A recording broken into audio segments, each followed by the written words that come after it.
신명기 21장 15절에서 17절 말씀 한 절씩 교도하고 17절 같이 읽겠습니다. 어떤 사람이 두 아내를 두었는데 하나는 사랑을 받고 하나는 미움을 받다가 그 사랑을 받는 자와 미움을 받는 자가 둘 다 아들을 낳았다 하자.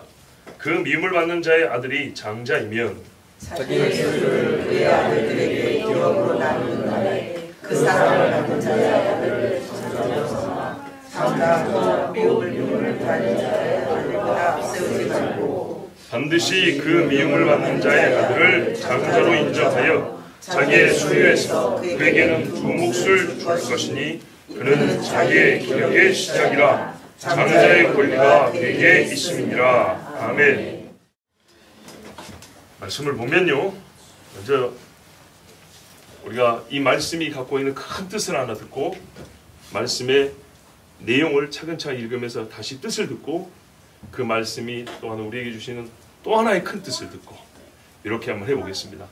큰 뜻 하나 있고 가운데 말씀의 내용을 그 뜻 안에서 깨닫고 또 여기를 깨닫고 나니까 또 하나 뜻이 보이고 이런 식으로 한번 보겠습니다. 자, 여러분, 자녀들 중에 장자가 있고 차자가 있고 말제가 있다 했습니다. 그렇죠? 무엇으로 이렇게 정해집니까? 그러니까 그 순서가 어떻게 정해지냐고요? 나오는 순서죠. 그렇죠. 사실 우리 인생에 있어서 대부분의 질서는 이 난 순서에 정해집니다. 우리가 누구에게 인사를 합니까? 어른. 왜죠? 선생이니까. 그렇죠? 먼저 낳기 때문입니다. 먼저 선에 날생, 먼저 낳기 때문입니다. 왜 어른을 선생이라고 부릅니까? 저희 집에 어디로 오는 분들이나 제가 밖에서 처음 만난 사람도 저보다 나이가 한 10살쯤 이렇게 많다 싶으면 제가 선생님 이렇게 부르거든요. 듣는 사람 기분 나빠요, 좋아요? 기분 나쁠 일은 없죠. 적어도 형씨 이거보다는 훨씬 낫지 않습니까? 당신이 말이야, 이거는 싸우자는 느낌으로 이렇게 받아들일 수 있고요. 선생님 이러면 존경받는 느낌이 듭니다. 자, 뭐 때문에요? 그 사람이 나하고 무슨 관계가 있습니까? 아무 관계가 아닙니다. 어떤 경우는 내가 그에게 은혜를 베풀어야 될 관계입니다. 그런데 호칭은 높여주죠. 뭐 때문입니까? 다른 이유가 아니라 먼저 낳기 때문입니다. 여러분, 세상에 우리 사람이요 순서를 갖고 있는 일이 많습니다. 그렇죠? 학교 갈 때 물을 마시려고 해도 수도꼭지에 먼저 온 애가 앞에 먹는 거죠. 인생에 있어서 많은 일에 순서가 필요합니다. 순서가 깨지면 사실 질서도 허물어집니다. 질서의 기초는 순서입니다. 순서. 그런데 그 순서의 원리, 대원리는 뭐냐? 먼저 난 자가 먼저입니다. 두 번째요. 이거를 이제 위아래로 나눌까요? 먼저 난 자가 위에입니다. 동의하십니까? 안 하시면 지금부터 저랑 다 맘먹자는, 제가 맘먹어도 되고 저에게 맘먹자는 이런 뜻으로 들립니다. 자, 보세요. 먼저 났다는 것이 얼마나 중요하면 숟가락을 들어도 누가 먼저 들어요? 어른이. 먼저 난 분이 드린다. 시간 순서 보세요. 먼저. 자, 상석에는요, 윗자리와 아랫자리는 누가 윗자리 앉습니까? 그렇죠. 먼저 난 이가 윗자리에 앉습니다. 앉을 때는요, 누가 편안한 자세를 먼저 취합니까? 먼저 난 자가 편안한 자세를 먼저 취합니다. 혹시 여기에 불만 있습니까? 없지요? 자, 이게 당연한 겁니다. 어째서 당연하냐? 그거 아니면 못 살아요? 이렇게 물으면 답답한 이야기고요. 그것이 없을 때 발생한 일을 한번 생각해 보세요.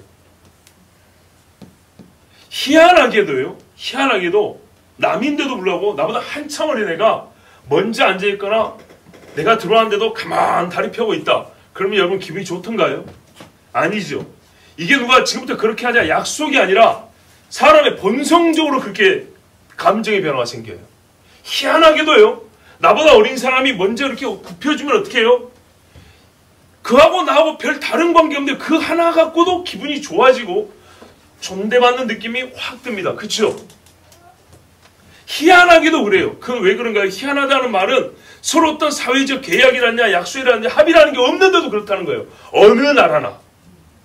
서양 사람들이 인사할 때 어떻게 할까요? 고개 숙일까요? 안 숙일까요? 숙입니다.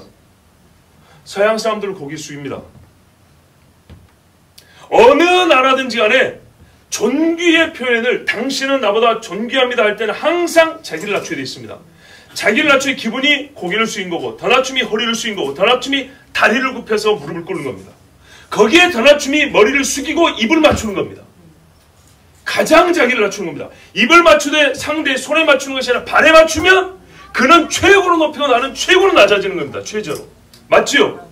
어느 나라나 그래요. 어느 나라나. 영국 국왕들 앞에 사람들이 가면 어떻게 합니까? 딱 그러고 이렇게 하죠. 그죠? 우리나라 궁궐에 가면요. 임금 앞에 어떻게 해요? 엎드려서 얼굴도 안 들죠. 자, 그것은 태어난 순서라는 건 아니지만은 높은 사람에게 하는 자세를 말하는 겁니다. 근데 바로 그 자세를 우리가 평시에는 누구에게 하냐면 먼저 난 얘기합니다. 이것이 하나님의 창조의 질서입니다. 그것이 없어도 우리가 살 수 있지요 하지만은 그걸 없이 한번 살아보세요. 우리 집에서부터 그걸 폐하고 한번 살아보세요. 손자하고 할아버지하고 한번 똑같이 반말하고 한번 살아보세요. 어떻게 되는가? 그것이 옳다는 건 어떻게 하냐? 그것이 깨졌을 때 상황을 잠시라도 겪어보면 알아요. 얼마나 귀한 건지, 건강이 얼마나 귀한 건지 피가 한번 거꾸로 돌아보면 알아요. 온도가 한번 2도 3도 올라가거나 내려가보면 알아요. 올라간 것도 무섭지만 2도만 떨어져도 사람이 살까요 죽을까요? 죽습니다. 저체온증으로. 더 빨리 죽습니다. 고열에는 며칠 버텨도 저체온증은 몇 시간 못 버티고 죽습니다. 그것처럼 우리가 예사스럽게 여기는 일들이지만은 하나님이 창조의 질서로 주신 것들을 우리가 한번 무시하거나 파괴된 상황 속에 내가 들어가 보면 이것이 평시에 늘 하던 거기 때문에 옳은지 그른지도 모르고 얼마나 좋은지 몰랐지만 아주 귀하고 필요하고 좋은 것들이었다는 것을 압니다. 그 중에 한 가지가 뭐라고요? 난 순서에 따라서 권위가 주어지고, 난 순서에 따라서 높은 자리가 주어지고, 늦게 난 자가 먼저 난 자를 존경하고 존중하는 것, 이것은 하나님이 우리에게 인간으로서의 삶을 바르게 살기 위한 창조의 질서를 주신 겁니다. 성경에 요한이 예수님을 향하여 어떻게 자기를 비교합니까? 나보다 먼저 있으신 분이다 이렇게 말하죠. 이 한마디에 다 들어있습니다. 먼저 있다는 한마디에 또 하나님은 스스로 계시다는 것, 그것은 무엇보다 먼저 계시고 시작과 끝이 없다는 말 아닙니까? 예, 순서를 말하자면 모든 것보다 먼저 계십니다. 예수 그리스도, 그분은 모든 것보다 먼저 계십니다 그랬습니다. 존재하는 모든 것은 그 다음입니다. 그러므로 이제 답이 나오죠. 예수님보다 아래입니다. 모든 것은 그 아래입니다. 바로 이 하나님과 피조물 간의 이 질서가 그대로 피조물 안에 나타났습니다. 성부, 성자, 성령의 사랑의 이 존재 원리가 하나님께서 만드신 피조 세계에 그대로 존재 원리로 들어있어야 합니다. 아멘이죠. 네. 그리고 그 피조 원리에 따라서 창조 원리이기도 하고 피조물이 사는 피조 원리이기도 한 그 원리에 따라서 하나님은 우리를 구원하셨습니다. 하나님이 모든 것을 존재하게 한 그 원리를 벗어나거나 그를 깨뜨리면서 우리에게 어떤 일도 하지 않으셨습니다. 그 원리에 따라서 상도 주고 그 원리에 따라서 형벌을 하십니다. 왜? 사랑을 거부했잖아요.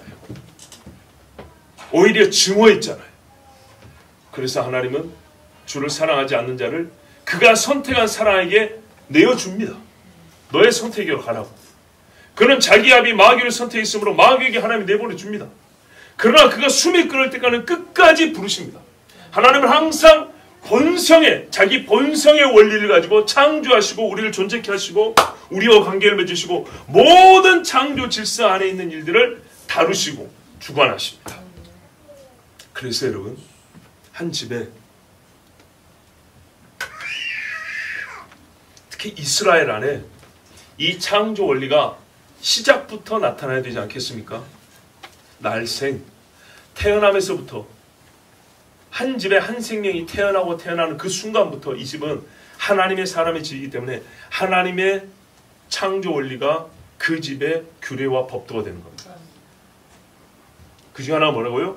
먼저 난 자가 말 그대로 앞이고 먼저 난 자가 위다는 겁니다. 이것이 부모와 자식 간의 성립이 먼저 됩니다. 그리고 형제들 간에 그대로 이 원리가 주어집니다.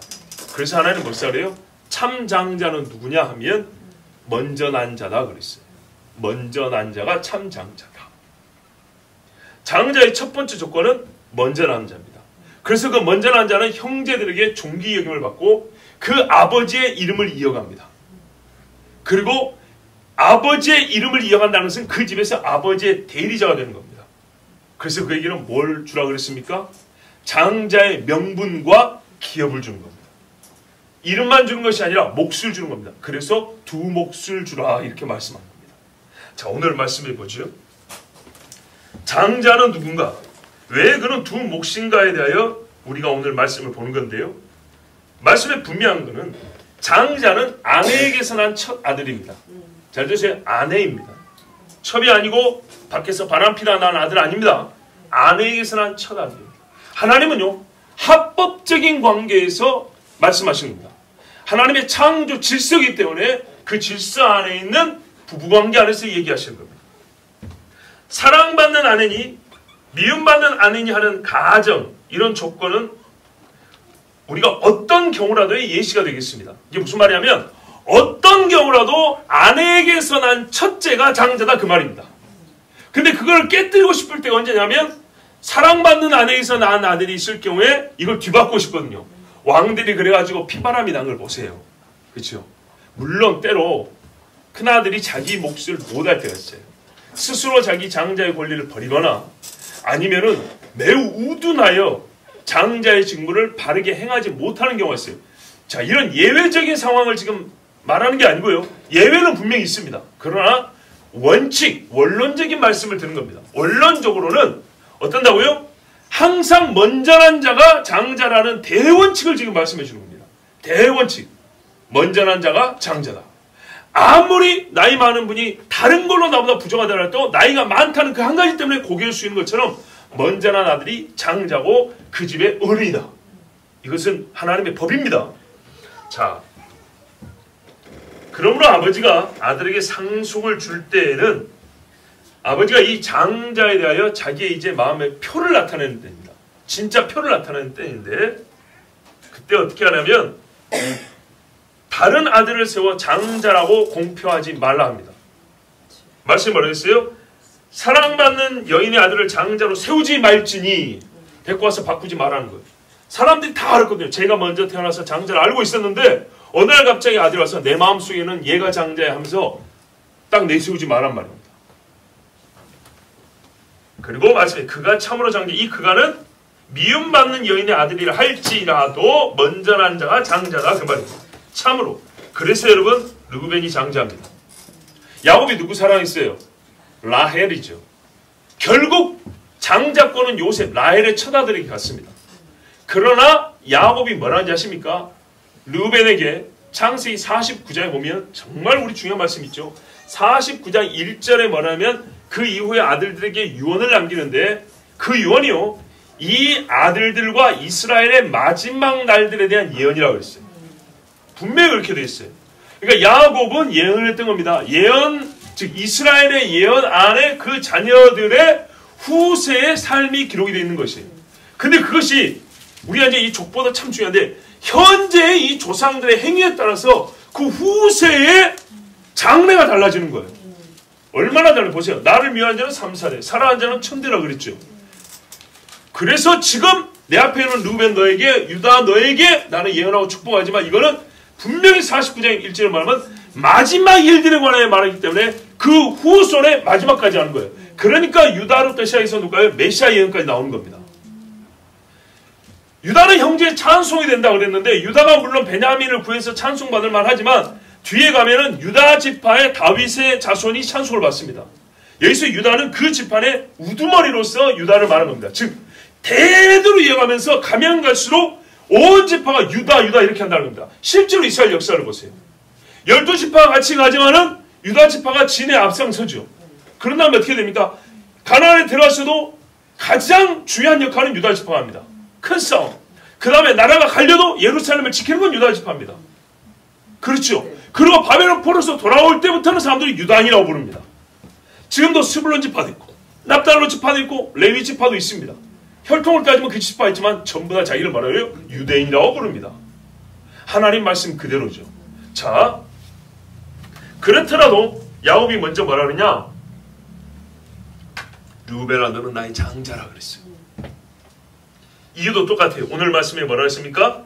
내 힘의 시작이요. 그쵸? 루벤아 너는 나의 기력의 시작이다. 그래서 장자라 그랬어요. 근데 패하여집니다. 왜 패하여집니까?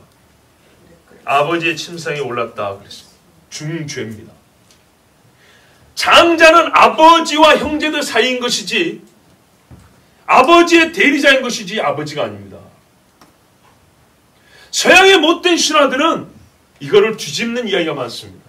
서양의 소위 영웅이라고 하는 존재들, 이 사람들은 스스로 아버지가 되어버립니다. 하여튼 이건 참고고요. 성경에는 분명히 말하면 아들은 아들이고 아버지는 아버지입니다. 그런데 이 아들은 아버지의 자리에 올랐었어요. 아담이 감히 창조의 아버지 하나님의 자리에 올라갈 수 있겠습니까?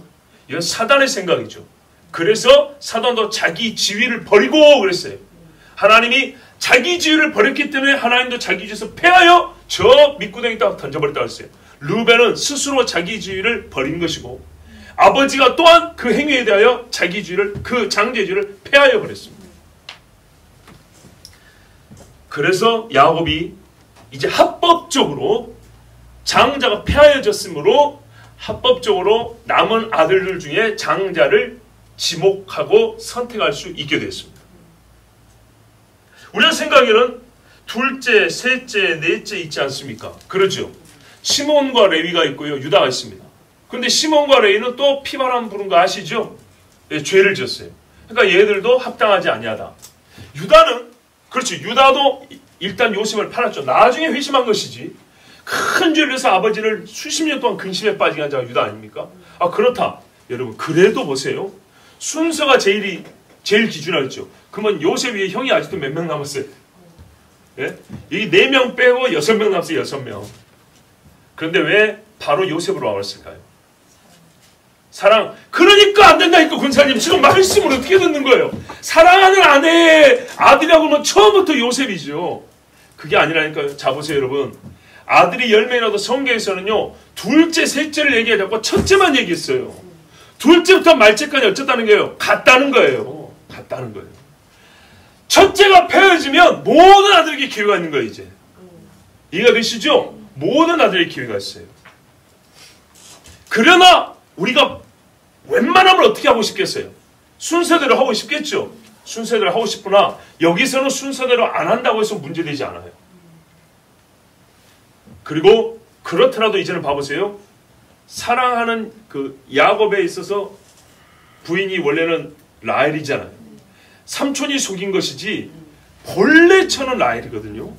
그러면 라헬이 낳은 아들이 늦게는 태어났지만은 요셉이 첫째 아들이라고요. 자, 장자의 르우벤이 패하여졌기 때문에 야곱이 이제 누구라도 지목할 수 있는데 우리의 성정상 위에서부터 내려와 줬으면 좋겠지만 야곱이 요셉을 지목해도 잘못은 아니라는 겁니다. 왜냐? 이것이 만약에 말 그대로 법적으로 잘못되고 관습적으로 잘못됐다면 색동옷을 입은 요셉을 형들이 질시만 할 것이 아니라 공식적으로 아버지한테 따질 수 있는 겁니다. 근데 아무도 그러지 못했어요. 아시죠? 아무도 야곱에게 요셉을 특별 대우한 것에 대하여 마음을 짐작을 했어요. 짐작하지만 그것을 시비를 걸 수가 없었어요. 왜? 르우벤이 패해졌기 때문에. 자, 그리고 이렇게 하는데 문제가 없는 게 뭐냐 하면 장자를 빼고 나머지 형제들은 그 수에 관계없이 본래 상속분이 전부 다 1대 1대1이었기 때문에 이미 장자가 있을 때도 나머지 아들들은 똑같은 아들의 권리를 갖고 있었다는 것이 본인들이 갖고 있는 마음이었기 때문에 우리는 똑같다. 전부 다 1대 1대1이고 형만 두 몫이다.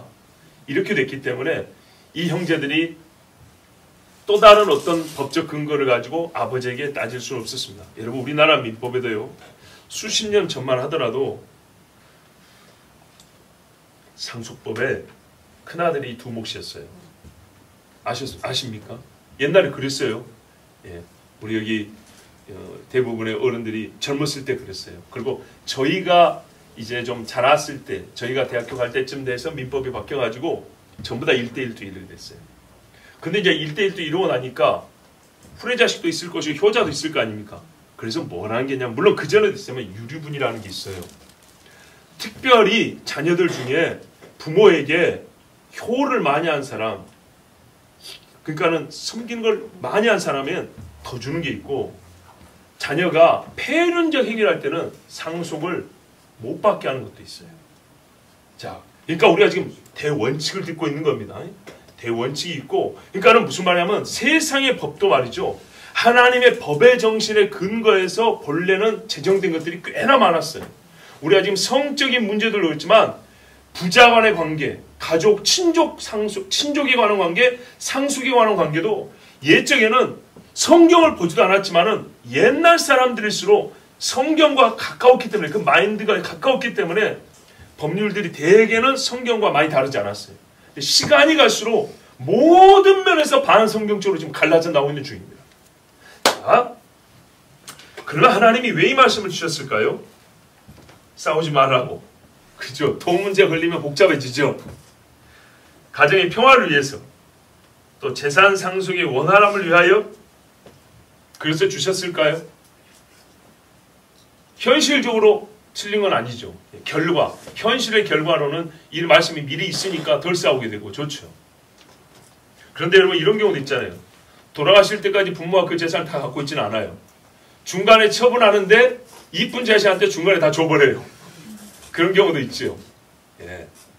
저 역시도 제가 장남인데 저희 아버지가 동생들을 위하여 땅 팔고 밥 팔고 농 팔고 뭐 그런 것에 대하여 전혀 불만이 없습니다. 예. 나는 뭐 개인적으로 불만은 없습니다. 왜냐하면 자녀들을 기르려고 한 것이고, 예. 시집장가 보려고 한 것이니까 불만은 없는데, 자, 그런 일들도 있습니다만은 중요한 건 그래도 장자가 누구냐, 누가 그 아버지의 이름을 이어갈 것이냐의 문제는 분명히 우리가 하나님 주신 법에 따라야 된다는 겁니다. 누가 장자가 될 것인가와 장자가 받는 몫에 대하여 우리가 생각을 하고 있는데, 동시에 또 함께 해야 기억해야 될 사실이 있습니다. 그건 뭐냐면 장자는 반드시 있어야 한다는 것입니다. 장자가 세워져야 하고, 그래서 누구를 세울 것인가를 따지는 것이고요.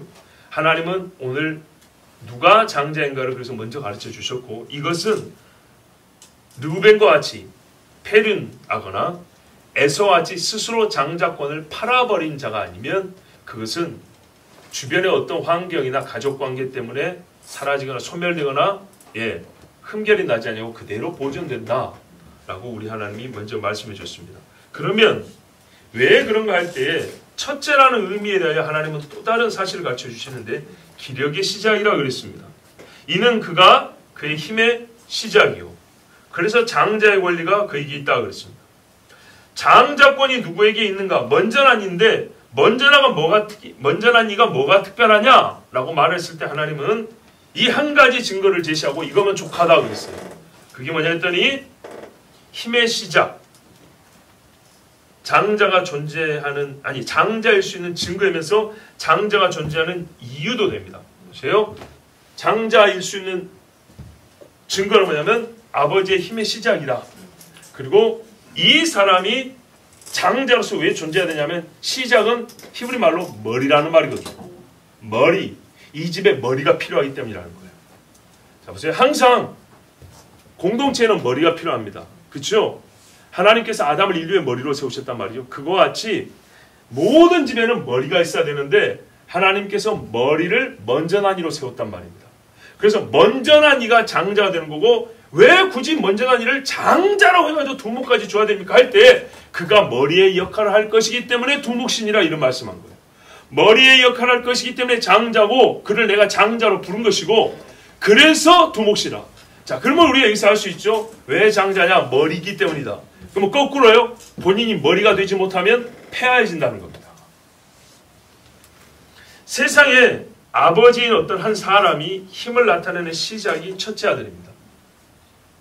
무슨 말이냐면 내가 죽고 없어져도 나의 이름을 가지고 이 땅에 살아갈 아들. 그러니까는요, 이 땅에 내가 죽었는데 아들로 내가 환생에 산다는 그 말이 아니에요. 그 말이 아니고 내가 이 땅에 존재자가 되어 있잖아요. 있는 자가 되어 있잖아요. 이 있음이 사라지지 아니하고 그가 있었다가 사라지지 않고 계속 지속되게 하는데 그 짐을, 그 이름을 지고 갈 자가 장자예요. 내가 죽고 없어지지 않고 나의 이름을 가지고 이 땅에 살아갈 아들, 나의 존재성이 지속되게 하는 첫째 아들이 장자입니다.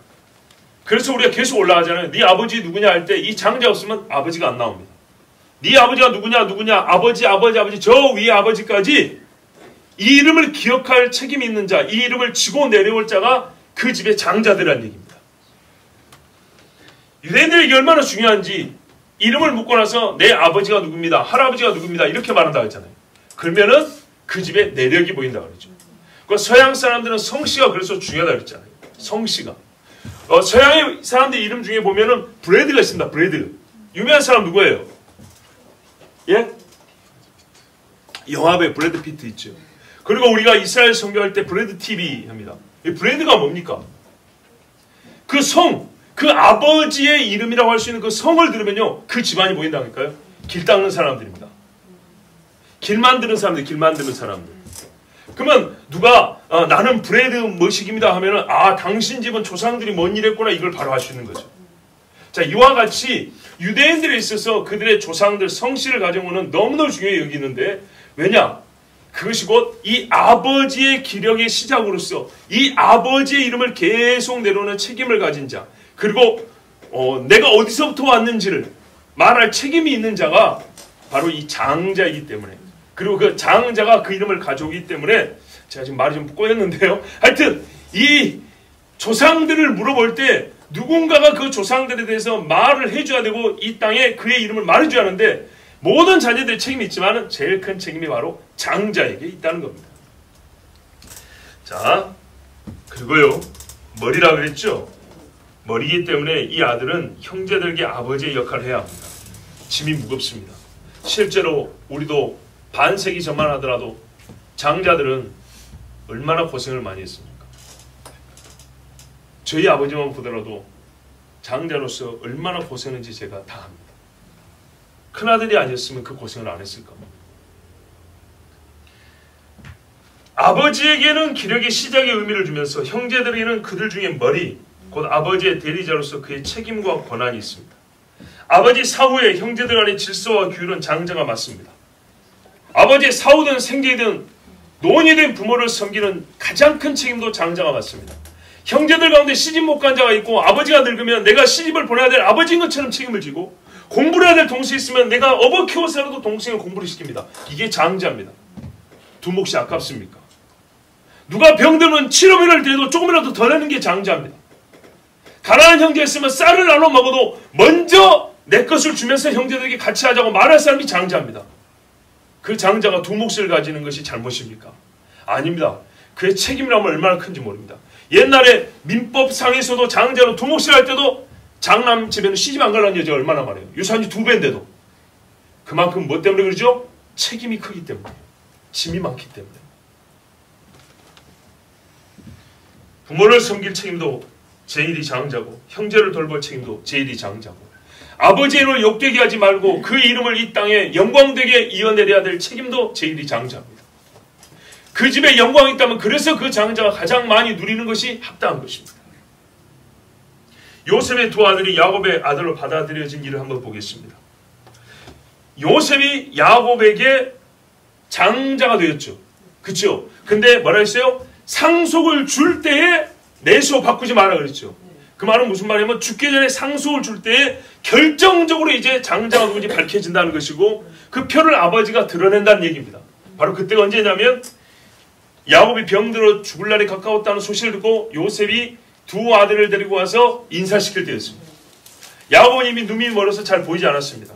그때 이렇게 되어 있습니다. 창세기 48장 5절 6절에 야곱이 요셉에게 말합니다. 내가 애굽으로 와서 내게 이르기 전에 애굽에서 내게 낳은 두 아들 에브라임과 므낫세는 내 것이라. 루벤과 시몬처럼 내 것이 될 것이요 그들 후에 내 소생이 네 것이 될 것이며 그 산업은 그 형의 명의하에서 함께하리라. 아멘. 보십시오. 르우벤과 시몬이 순서로 보면 큰아들 둘째 아들이잖아요.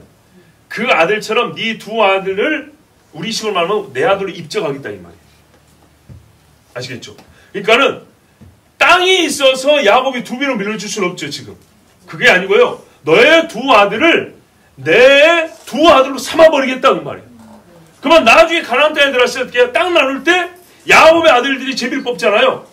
사실은 손자지만 이 둘이 야곱의 두 아들로 했기 때문에 둘이 요셉 집의 두 아들이 가서 두 몫의 제비를 뽑아간다 그 말입니다. 이게 바로 야곱이 요셉을 장자로 삼은 것을 그 말년에 상속분을 줄 때 형제들 앞에서 내세운 것입니다. 자, 이때 아무 형제도 이의를 제기하지 않았습니다.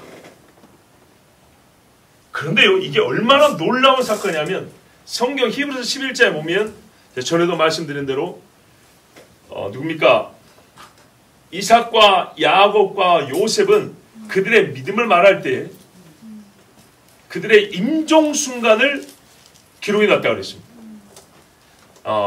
모리아산도 있고 야복강도 있고 7년 풍년 7년 흉년도 있는데도 불구하고 이런 이야기를 그 세 사람의 믿음의 그 기록으로 남기지 아니하고 죽는 순간에 있었던 일을 기록을 하고 있습니다. 이삭은 죽을 때 뭐라 그랬냐면 야곱을 축복하고 장자로 삼고 죽은 이야기가 나와 있고요.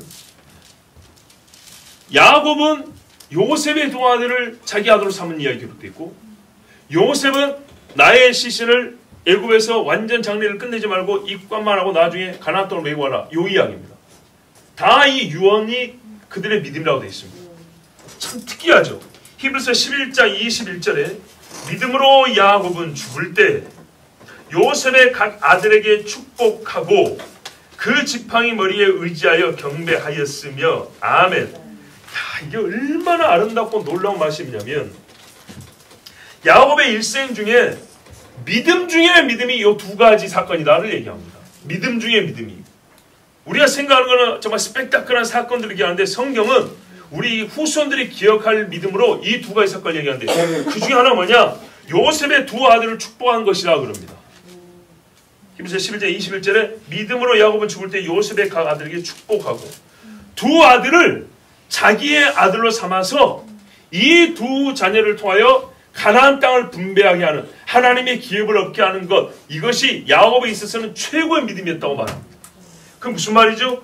이날에 야곱은 하나님이 요셉을 장자로 정하여 받아들였다는 것, 장자로 정하셨다는 것을 그가 믿었다는 것이고 그거를 그의 마지막 일생의 사역으로 알고 그 일을 행했다는 겁니다. 야곱이 얼마나 힘이 없었냐면 못 일어났다고 돼 있어요. 못 일어났는데 요셉이 왔다 하니까는 힘을 다해서 일어났다고 그랬어요. 얼마나 어려운가. 우리가 돌아가시 직전에 몸을 보면 불가능한 얘기죠. 못 일어납니다. 눈만 뻐끔뻐끔 떠 있잖아요. 거의 그런 상태인데 야곱이 일어났다는 거예요. 야곱이 일어나서 눈이 어서 보이지 않는데 또렷또렷한 목소리로 얼큰 바꿔서 축복을 했어요. 그리고 그것을 하나님이 원하면 믿음이라 했는데 이 행위가 뭐냐면 장자 세운 행위였습니다. 장자. 야곱의 이름으로 내려갈 집의 머리를 세우는 작업이었다고요. 이 일을 얼마나 중요시했는가 보십시오. 각 집의 어른들이 이걸 알았느냐. 내가 머리로 살다가 죽기 전에 이 집의 머리를 세운다는 것은 진짜 중요한 이야기입니다. 그걸 하나님이 믿음이라고 그랬어요. 하나님 스스로 초태생을 부자가 아닙니다. 왜 하나님 11번째 아들입니까? 이거 아닙니다. 초태생인 르우벤이 자기 자리를 경홀히 여김으로 아우들 중 하나에게 장자의 권리가 너무한 것이고 야곱의 욕심을 냈어도 에서가 스스로 장자권을 팔지 않았다면 야곱은 장자가 되지 못합니다. 분명히 본래 권리자가 넘겼기 때문에 버렸기 때문에 그 장자의 권리가 아우들에게 내는 것이고 하나님은 자기 질서 안에서 요셉을 택한 것입니다. 그리고 그것을 야곱이 예 아멘하고 형제들 안에 이건요 보세요. 아까 우리 신명기에도 세운다 그랬잖아요. 분명히 이거를 드러내줘야 되는데 색동옷으로 되는 게 아니에요. 이거는 마음의 감으로 되는 게 아니에요. 공식적으로 드러내줘야 되는 거예요. 그런데 야곱이 이 일을 위하여 누워있다가 힘을 내서 일어서서 너희 두 아들은 내 아들이라 이렇게 말씀을 선포했던 겁니다. 마치 예수님이 네가 오늘 나와 함께 낙원에 있으라 죽기 직전에 꼭 해야 할 말이 있었던 것처럼 야곱이 그 말을 했던 겁니다. 그래서 이 일을 믿음이라고 그랬습니다. 그 다음에 뭐라 그랬냐. 오늘 본문과는 상관없지만 우리가 읽은 김에 히브리서 말씀에 너무나 감동적인 겁니다. 뭐라 하는지 아십니까? 야곱이 어떻게 죽었대요? 그 지팡이 머리에 의지하여 경배하였으며. 여러분 사람이 죽을 때가 되면 지팡이를 쥐어주는데 그거를 의지해서 일어날 수 있고 무릎을 꿇을 수 있습니까? 안 됩니다. 창세기 본문에는 뭐라고 되어 있냐면 야곱이 2일 후에 아들들이 오니까 다 축복을 하고 예언을 합니다. 마지막 일에 대하여. 우리가 유언과 예언도 어떻게 하는지 잘 보세요. 이 땅은 네 땅이고 필요합니다만은 그보다 더 중요한 유언들이 있어요. 근데 유언한 다음에 바로 하나님이 숨을 거둬가셨어요. 그러니까는 진짜 마지막 죽을 힘을 다해서 야곱이 말했는데 그 다음 행동이 얼마나 중요하냐면 창세기에는 그가 두 발을 모았더라 이렇게 돼 있어요. 여러분 지금 건강한 분들도 두 발을 모고 한 1초만 계셔보세요. 누운 상태에서 두 발이 자동적으로 벌어집니다. 모으려면요 힘이 있어야 됩니다. 야곱이 하나님이 자기 영혼을 가져가실 때 힘을 줬습니다. 몸에 힘을 줘. 그 전에 어떻게 했다고요? 그 전에 아들이 다 끝난 다음에 하나님 나의 인생을 이제 이렇게 다 살았습니다. 나의 달려갈 길을 다 갔습니다 하고 지팡이를 잡고 캬 일어나서 무릎을 꿇고 하는 것 엎드렸습니다. 얼마나 아름답습니까? 나이 147세입니다. 그런 다음에 침상에 들어놓으니까 손 다 모고 다리를 단장히 모았답니다. 이거요 엉덩이 허벅지 근육이 얼마나 힘이 들어가는데요. 그 전에 일어나지도 못한 사람이었어요. 하나님 앞에 이런 자세가 필요한 거죠. 아멘. 우리 신앙의 자세가 보세요. 죽기 직전까지도 하나님 앞에는 다 단정해야 돼요. 영원히 단정해야 돼요. 영원히.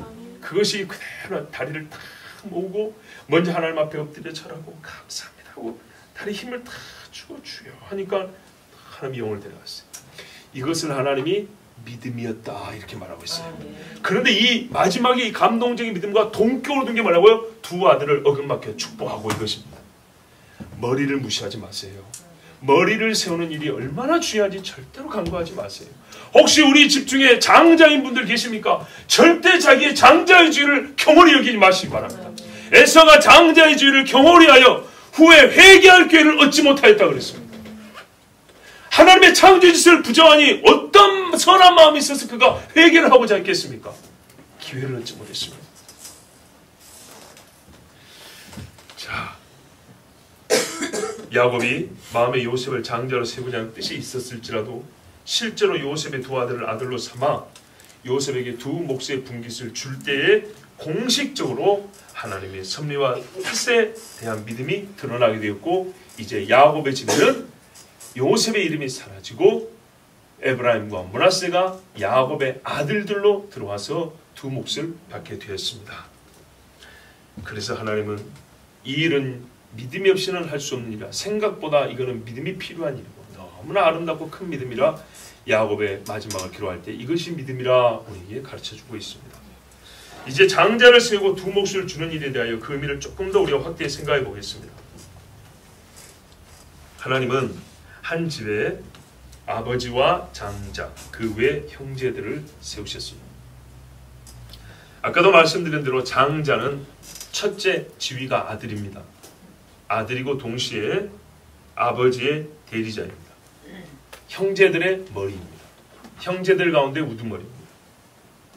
여러분 아담은 피조물이면서 피조물 중에 머리입니다. 피조물들은 하나님의 통치를 받는데 하나님은 피조물 중에 머리인 아담에게 나를 대신하여 네가 통치하고 다스리고 정복하라 그랬습니다. 땅에 왜 채소가 나지 않았냐 했더니 경작할 사람이 없었기 때문에 그렇습니다. 하나님이 직접 만드셨기 때문에 하나님이 그냥 훅 이렇게 하면 되잖아요. 근데 그렇지 않아가지고 하나님은 대신하여 사람으로 땅을 경작하게 한다 했습니다. 땅에 복을 주시되 사람을 통해 복을 주시겠다. 이것이 하나님의 뜻입니다. 다르게 말하면 존재하는 것들 사이에 하나님은 순서를 정하시고 그 순서를 정했단 말은 앞선이와 뒷선이 사이에 눈에 보이든 보이지 않든 경계선이 있다는 얘기입니다. 넘지 말아야 될 선이 있다는 겁니다. 그리고 그 선 안에는 소유와 권리가 있습니다. 그 선을 넘어가면 불법이 됩니다. 땅에 지계석도 옮기지 마라. 땅에 경계를 나타내는 돌이 있는데 이것도 옮기지 마라 그럽니다. 여러분 이것은 오늘날에도 얼마나 중요한가 하면 높은 곳에나 아니면 우리가 중심지에 가면은 십자 표시해가지고 이거는 사방을 측정하고 거리를 측정하기 위해서 중요한 표가 되는 것이니까 훼손하지 마시오. 이런 것들 보셨죠? 이것은 하나님이 각 집마다 주신 겁니다. 이 경계선이라는 것은 매우 중요합니다. 경계선은 존재의 기원에 대한 인정이 있습니다. 하나님과 피조물 사이에 생명나무는 먹어도 되는데 선악을 알게 하는 나무 열매를 먹지 말라. 내가 어디서부터 왔는가에 대한 경계의 표입니다. 복종과 순종이라는 존재의 법칙을 나타내는데도 경계가 있습니다. 경계가 있을 때 명령이 있고요. 경계가 있을 때 순종을 해도 순종이 확인이 됩니다. 그렇지 않습니까? 이 방문은 열지면 안 돼! 했을 때 방문을 열지 않을 때 순종이 되는 것입니다. 무엇인가 경계가 있을 때 복종과 순종도 확인이 됩니다. 예, 이 땅에는 하나님 주신 경계선이 있어요. 그러므로 경계선 안에서 사람들은 자기 몫이 있음을 알아야 합니다.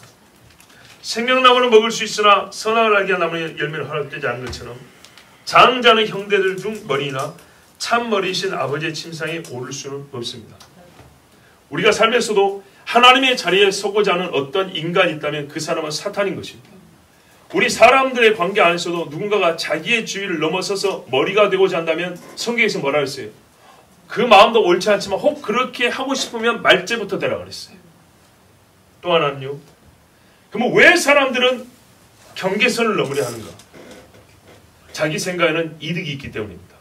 명예가 됐든 재물이 됐든 권세가 됐든 이득이 있기 때문입니다. 즉 욕심 때문입니다.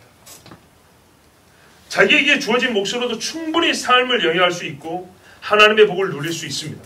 그렇지만 경계선을 넘어서고자 하는 사람들은 그 이상의 것을 욕심내는 사람들. 탕자의 비유라고 하는 그 비유의 둘째 아들 있죠. 아버지께서 떼가 주시면 주고 지금 아버지 안에서 누릴 거 다 누리고 있습니다. 그런데 경계선을 넘어서 지금 자기 몫을 달라고 그랬습니다. 이거 언제 준다고요? 죽을 때. 그래서 이미 내 속에는 아버지는 죽었습니다. 그 말이었습니다. 그러니까 누가 봐도 이 아들은 사실은 죽어 마땅한 죄를 지은 겁니다. 경계선을 부재하는 것은 권위에 대한 거역과 불법인 탐욕뿐이지 그 외에 다른 것은 아닙니다. 창조주를 향한 분노, 미움 때문이지 하나님의 허락이나 뜻이 있어서 경계선을 넘는 일은 결코 없습니다. 다시 말해서 하나님의 정하신 법과 질서를 사람이 어떤 방법, 수단, 힘, 자기 지식으로 넘거나 허무르려 해서는 절대로 안 됩니다.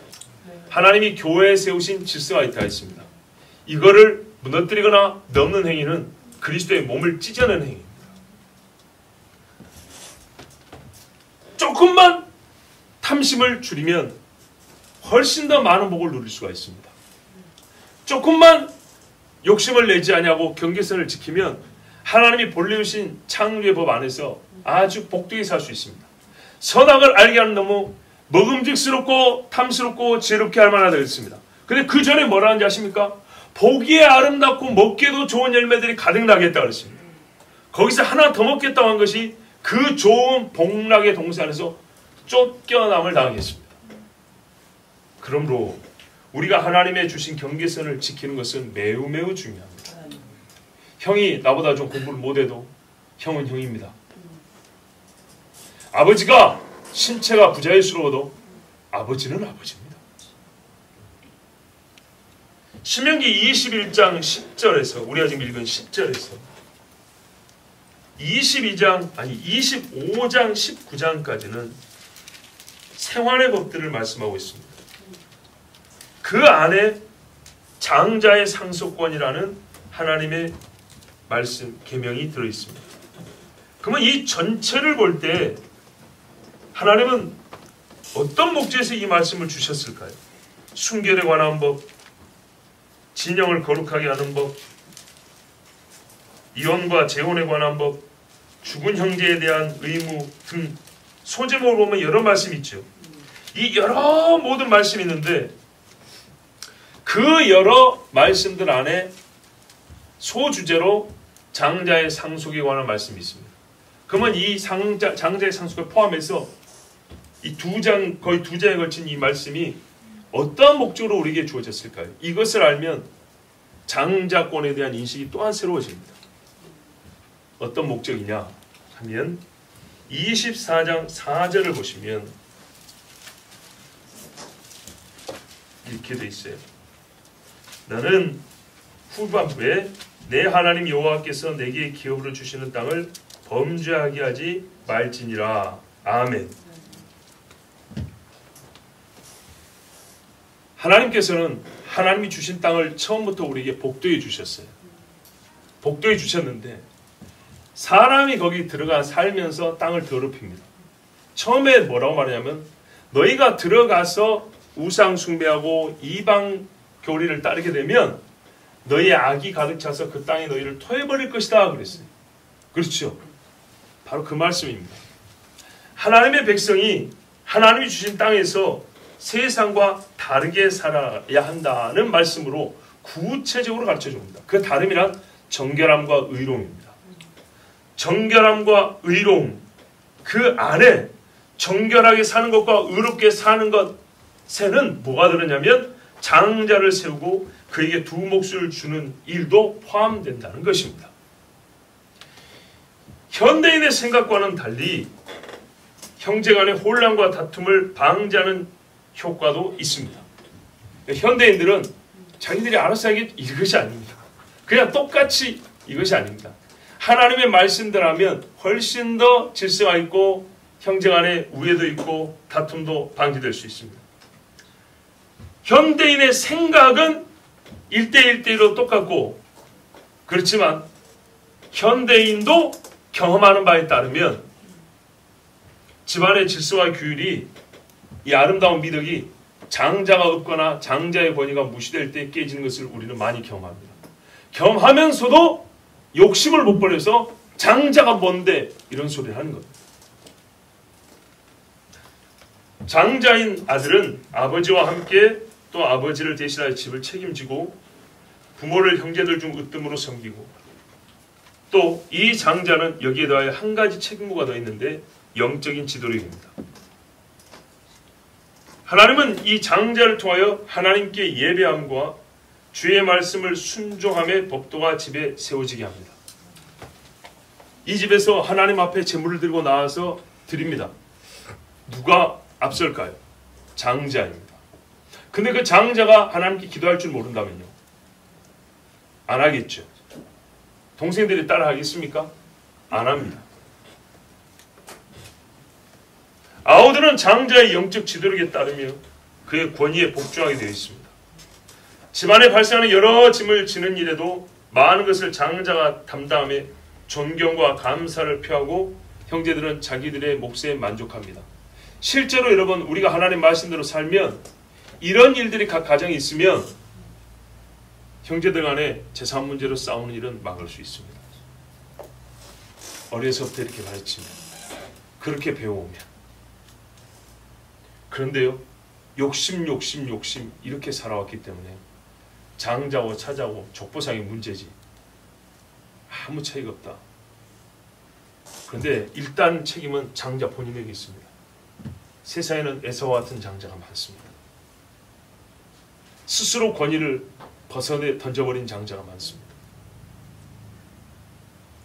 마지막으로 장자는 하나님께서 이스라엘 전체를 자기 소유로 삼으셨다는 증표요 그들의 구원자라는 사실을 기억하는 방도로서 세우고 요구한 자예라는 것을 기억해야 합니다.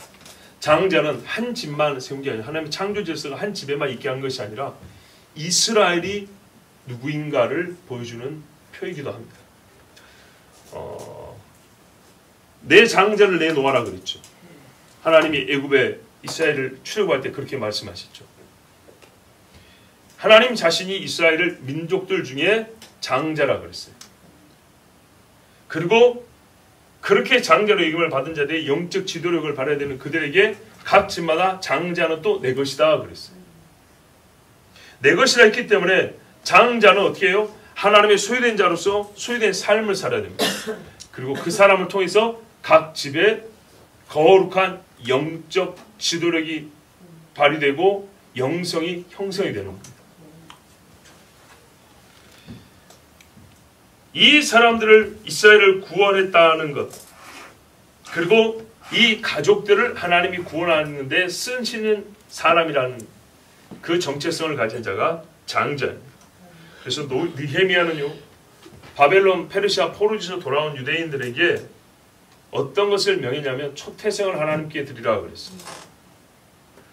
느헤미야 10장 36절에 또 우리의 맏아들들과 가축의 처음 난 것과 소와 양의 처음 난 것들을 율법에 기록된 대로 우리 하나님의 전으로 가져다가 우리 하나님의 전에서 섬기는 제사장에 주었다 그랬습니다. 하나님께서 이스라엘을 구원하셨죠.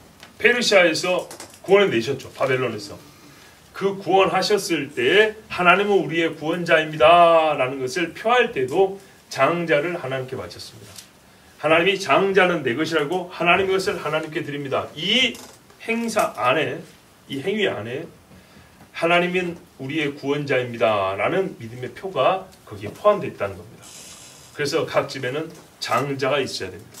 지금 무슨 말이냐면 정말로 하나님은 장자를 통하여 그 집에 거룩한 신앙생활을 보존하게 하시고 또한 장자가 서 있음을 통하여 하나님께서 우리의 구원자라는 것을 잊지 않게 하시고 이것이 각 집에 하나님이 장자를 주신 목적입니다. 물론 우리는 지금 가장 이상적이고 바른 표본적인 장자 이야기를 듣고 있는 겁니다. 그러나 우리가 실제로 장자권을 인정하지도 아니하고 장자를 많이 그 특별함을 생각하지 못하는 것은 이와 같은 사고를 하지도 않은 것이고 또 하나는 장자인 본인들이 장자의 의식을 갖지 못하고 살았기 때문입니다. 하나님의 말씀을 듣기 전에 세상 것을 너무 많이 들었습니다. 즉 아버지에 대해서도 하나님의 말씀이 가르치는 바인데 세상이 아비에 대해서 가르치는 말을 많이 들었습니다. 어머니에 대해서 하나님이 가르치신 어머니가 있는데 세상이 말하는 어머니를 들었습니다. 친구에 대해서도 하나님이 보여주시는 친구가 있지만 세상이 말하는 친구 관계를 배웠습니다. 그래서 하나하나 인생의 시작과 마지막까지 가는 길에 모든 인생의 여정 속에 각 사람의 지위와 이름에 대하여 성경을 우리는 하나하나 다시 배우고 이렇게 해야 되는 것입니다. 어떤 의미에서 모르는 것은 아니었지만 우리는 이제서 장자를 배웁니다. 자, 우리 집에서 장자가 세워지지 않으면 누구를 하나님께 드릴까요? 하나님이 장자를 바쳐야 했는데 우리 집은 장자 그런 거 없어요. 자, 그래서 하나님께 장자를 못 드립니다. 우리 집은 그런 집이 되는 거예요. 또 여러분, 하나님께 드려진 자가 아니면 누가 형제들의 머리가 될 수 있겠습니까? 그가 장자입니다. 하나님께 드려진 자. 머리는 권한과 명예를 가집니다. 그렇지만 권한과 명예만 가지는 것이 아니라 머리는 먼저 죽고 머리는 온몸을 살릴 책임을 지는 것입니다. 맏아들인 예수님은 형제들보다 높아지셨습니다. 영광을 얻으셨습니다. 그러나 그는 형제들보다 먼저 죽었습니다. 형제들을 아버지 집으로 인도했습니다. 제가 장자가 그 집의 영적 지도력을 발휘하는 존재라 했죠. 하나님의 구원을 나타내는 표라 했죠. 성경에 참 재밌게도 예수님을 맏아들이라 부릅니다. 히브리서가 유독 그렇게 부릅니다. 마리아가 낳은 아들 중에 순서상 맏아들 걸 말고요.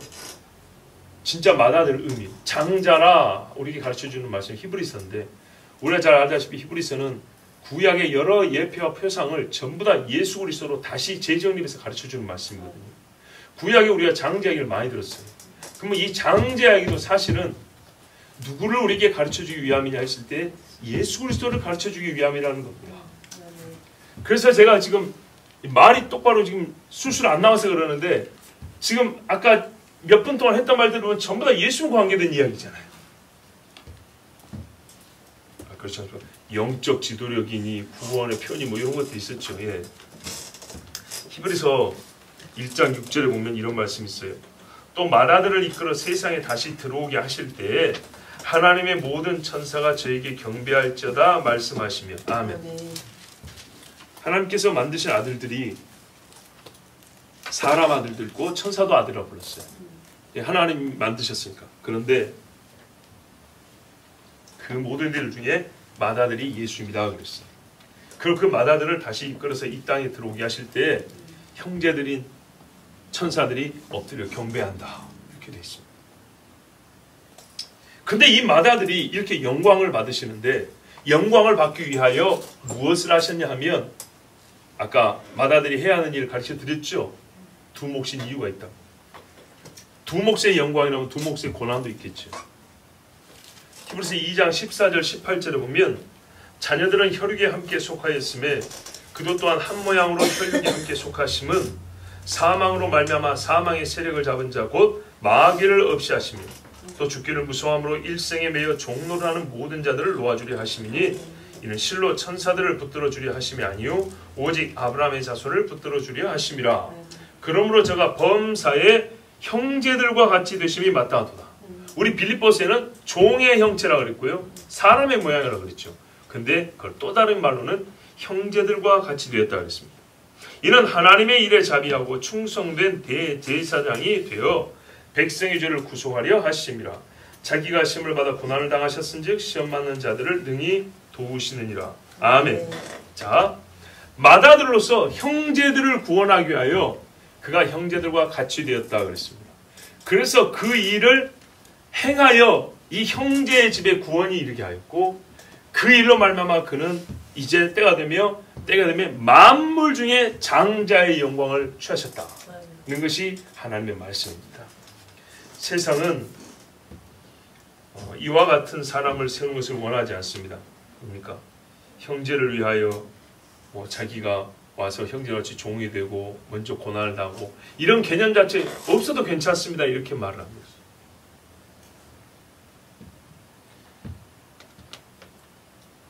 세상 사람들은 막내를 할지라도 첫째와 똑같이 재산 얻는 것을 원하지 몫을 따지기 전에 장자라는 이름 자체를 떠올리고 싶어 하지 않습니다. 모두가 두 몫을 받기를 바라지만 장자의 지위와 책임에 대하여는 배우려 하지 않습니다. 하지만 우리가 성경에서 장자를 알고 두 몫을 말할 때는 고개가 끄덕여지고 예수 그리스도까지 생각할 때는 우리는 사실 할 말이 없습니다. 예수께서 맏아들의 역할을 하지 않으셨으면 우리는 예수의 형제로 아버지의 자녀가 되지 못합니다. 옛적에 청년들에게 예배 전에 모시고 우리가 기도하는 시간이 있었어요. 예배 전에 한 10분 전에 기도하는데 그때 했던 설교를 기억합니다. 그러면 우리가 하나님의 자녀가 된 것은 그 과정과 하나님의 법적 절차는 어떻게 되냐면 우리가 예수의 형제가 되고 그래서 아들 된 것이다. 예수님은 하나님의 친아들고 맏아들이라고 그랬단 말이죠. 아들인데 하나님은 어떻게 하면 우리가 예수와 형제가 되는 거예요. 정말로 형제가. 그래서 우리는 자동적으로 그의 아들이 되는 것이다. 즉 예수와 형제된 걸 빼고 나는 그냥 하나님 믿으니까 이건 안 된다 그랬어요. 예수께서 형제를 구원하시게 되어 있다. 형제라 부르신 자들. 이게 맏아들이 하는 일입니다. 각 집에서 맏아들 장자가 해야 될 일입니다. 그래서 장자가 신앙생활 잘하면 동생들이 신앙생활 대부분 잘합니다. 하게 되어 있습니다. 그러나 장자가 하나님 앞에 삐딱하고 주를 경외하지 않으면 동생들이 여호와를 경외하는 법은 별로 없습니다. 그리고 필요하고 말을 하고 싶어도 장자 본인이 스스로 이 영적인 귀한 장자권을 많이 버려버렸기 때문에 스스로 권위가 세우지 않아서 말을 할지를 못하게 됩니다. 그러면 그 집이 어떻게 될까요? 그 아버지로부터 내려온 존귀한 이름이 있다 했을 때 장자인 나로 말미암아 그 이름이 희미해지고 사라지는 겁니다. 지금도 보세요. 믿음의 대를 이어오는 집들은 보세요. 왜 대가 이어지죠? 그 아들이 아버지를 이렇게 배우고 믿음을 가져왔기 때문에 대라는 게 이어지는 것이지. 장자가 아비의 믿음을 소멸시켜버리면 그 집은 대를 이은 믿음의 집이 아니고 대가 끊긴 불신의 집이 되어버립니다. 그러면 여러분 장자의 지위와 책임에 대하여 그 고귀함에 대하여 하나님의 말씀을 우리가 주목해야 되는 겁니다. 어느 때 봐도 질서도 없고 창조의 질서도 없고 인본의 질서, 사람 사이에 근본된 질서도 없고 그 질서가 무엇으로부터 말미암는지 순서도 잘 모르고 출생의 순서가 얼마나 중요한지 그 깊은 의미가 무엇인지요 생각조차 하지 않고 이런 시대에 우리는 하나님의 질서를 배웁니다. 그 중에 장자, 참된 장자인 예수 그리스도께서 죄에 빠진 형제들을 구원하기 위하여 친히 먼저 종이 되셨습니다. 바로 이것입니다. 각 집의 장자는 온몸을 살리기 위해서 머리로서 먼저 자기를 죽이는 일을 하는 겁니다. 하나님께 먼저 바쳐진 자가 됩니다. 이러면 그 집들이요, 믿음 있는 아버지의 이름을 가지고 계속 야곱의 집, 야곱의 집, 야곱의 집으로 불립니다. 참 장자인 사람은 스스로를 머리지만 종인 머리로 살아야 하고, 형제들은 그를 주인인 머리로 여겨야 합니다. 지가 큰아들이면 절대 이런 말 하면 안 되고요. 형제들은 머리인 장자로 알아야 되고, 주인인 머리로 알아야 되고, 형인 장자인 나는 종인 머리로 자기 자신을 여겨야 합니다. 그래서 우리가 예수님을 형제이면서도 뭐라고 그래요? 주님이라고 부릅니다. 이것이 주 여호와 하나님이 주신 땅을 범죄치 않게 하는 세상과 다른 길, 의의 길입니다. 여러분, 하나님이 우리에게 주신 개념이 있어요. 참 좋은 개념이. 모든 일을 순리대로 하고 질서대로 할지니라. 이 말씀이 우리 뇌리에 박혀가지고 질서라는 말을 많이 쓰는데, 질서는 내용이 없지 않습니다.